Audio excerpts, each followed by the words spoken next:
Good afternoon and welcome to Across the Fence. I'm Jolene Whitney. The Green Mountain Nurses Honor Guard was established in 2024 to pay tribute to fallen nurses in Vermont. We brought you this story earlier this year, and since May is the month to honor nurses and the anniversary of Florence Nightingale's birthday on May 12th, we wanted to spotlight this group of devoted nurses. As you'll learn, the Honor Guard conducts short ceremonies free of charge to honor nurses who have passed. We'll have information at the end of our program to contact the Green Mountain Nurses Honor Guard so you can pay tribute to your family member who served as a nurse. We begin our conversation talking about the Honor Guard and why these women have dedicated their time to the effort. Well, we are an enthusiastic group of active and retired nurses who honor and pay tribute to nurses who have died, that have been dedicated to their profession, and we attend funerals, celebrations of life, and graveside ceremonies. And is this the first year of the Honor Guard? This is. I started the Nurses Honor Guard in May of this year after attending a nursing conference in Florida where it was introduced to me. And I thought it was such a lovely service that I would want someone to do this for me when I pass away, when the time comes. And I did some investigating when I came home and realized there's no Honor Guard in Vermont. So with a few phone calls, I was able to get some help and get it started. Sure, and roughly how many have you done this year? Do you have an estimate? We've done approximately 8. All right.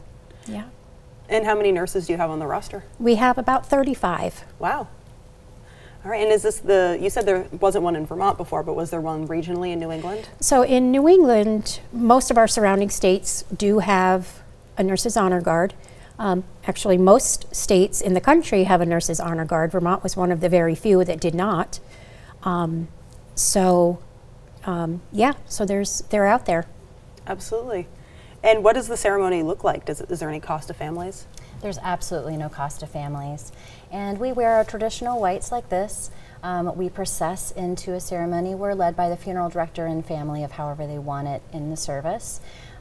We recite a non-denominational nurse's prayer, and we perform the Florence Nightingale tribute. And then we do a final roll call where we call to duty the nurse that we're honoring, and then we extinguish the lamp that we're holding, and we give that to the families as a keepsake. And what's the importance of wearing these uniforms? You obviously don't wear them when you're working as active nurses now, so what's the symbolism there? Well, it's respect for us. We have a lot of respect for the nurses that came before us and whose shoulders we stand upon. We've had the ease of wearing the comfortable, colorful scrubs, but we know that many of the nurses that we honor had to wear the traditional starched white uniforms.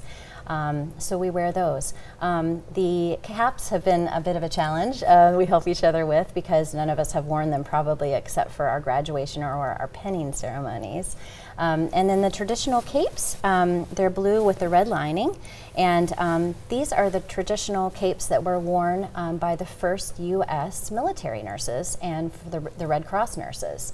But nurses have worn capes throughout history and even to the 1850s in the Crimean War when our foremother, Florence Nightingale, and her nurses wore wool capes as they tended the soldiers' wounds on the battlefield. Wow, hard to imagine now nurses wearing capes. Yes. But, yeah. Right. And how about the lamp? You mentioned that earlier in the ceremony. What does that symbolize? Yeah, the lamp, like this is the one that we give to the families. And this symbolizes the light, hope, and comfort that nurses give as we care for our patients. Florence Nightingale was known as the lady with the lamp. And she was remembered by soldiers walking through the long, dark halls of the wards, carrying her lamp so that she could better see her patients. She revolutionized healthcare with her hygiene and sanitary practices. She saved countless lives. Her data collection was also revolutionary and was instrumental in upgrading hospitals and the treatment of illnesses. And she taught nurses that it was good to care for a patient's, not just their body, but their mind and their spirit as well. And nurses have a saying that once you're a nurse, you're always a nurse. We think it's really important in our ceremony that when we we know that the nurses we're honoring, even if they're retired, have been sought out, for their wisdom and their skills and knowledge, even after they retire. And so we think it's important in our ceremony as we extinguish the light that we're releasing them from their from their duties that they have carried, with them throughout much of their lives. Absolutely, kind of a testament to the lifelong commitment of being a nurse. Mm-hmm. Absolutely, that's Right. beautiful. And Regina, you actually recently honored one of your late instructors and mentors. Can you tell me kind of about that process for you and talk about her? We did. We were very honored to be asked to do a service for an instructor, Dawn Smith, and she was just an amazing instructor. She loved human being, loved caring for people, and she really gave me the love for nursing. And one of the big things was we're treating all of our patients that we come in contact with equally. So it doesn't matter who they are or what they come, where they come from, whether you're a corrections nurse or a elderly nurse, you're still nursing everybody and caring for everybody in the same manner. And so that was one of the big things that she stressed, and it really played a big role in my nursing career. Absolutely. And it must have been a huge honor to go and be part of that. It was a huge honor, and we really enjoyed, if you can enjoy a funeral, but we really enjoyed being able to do that and to pay respects to her. Absolutely. Yeah. And what kind of comfort do you hope families get from these ceremonies? Well, families know how dedicated their loved one was to their profession, even when they're off duty. So they likely experience with their loved one, the nurse, the sacrifices that they made of not being able to attend family events or working on holidays, working long shifts and even at night and on the weekends. And they have lived that with them. They know how dedicated they were. So it's really a comfort for them to have the nurses' own colleagues honoring their service. And we feel that it's really could be an important part of their grieving process as well. And what other benefits can Vermont communities and those in nursing expect to have expect when having a nursing honor guard? Well, we're hopeful that we're going to have enough members that we're going to be able to respond to any call to do a service in any part of the state. And we think it's a really important time for us, just like Florence Nightingale elevated the profession of nursing from one that was comparable to prostitution and only suitable employment for women that were poor or undereducated, and that many of us now even think of, and now our profession is one of the most respected in the world. So it's important for us to remind our communities that we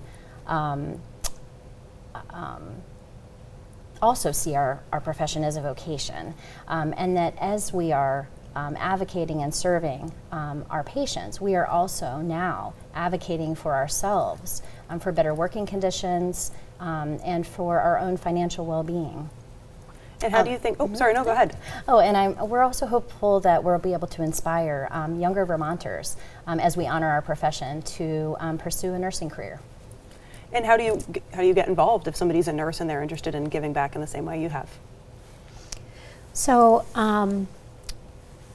I have we have pamphlets that we pass out, and with my contact information on it, and somebody can call me and say I'd like to it's easy as that. be a part of the Nursing Honor Guard and tell me what I can do, what I need to do, and it's very simple.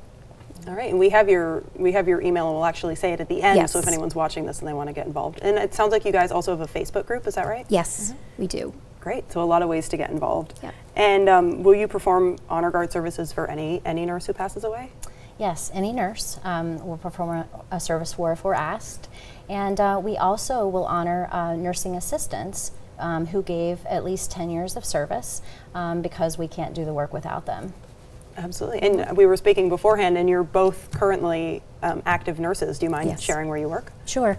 I work with an agency called Lincoln Street Incorporated, and we are work with developmentally disabled and vulnerable adults. Sure. And you said that was down in Rutland, is that right? The main office is in Springfield, but my office is in Rutland, yeah. Nice. And Heather? I work for UVMMC at St. Albans Dialysis Center. And you were kind of speaking before, we've talked a lot actually about the history of nursing, even where your outfits came from, and how kind of the way the world at large sees nurses has changed. Have you maybe seen that over the course of your careers, both of you? Yes, I feel like we are considered really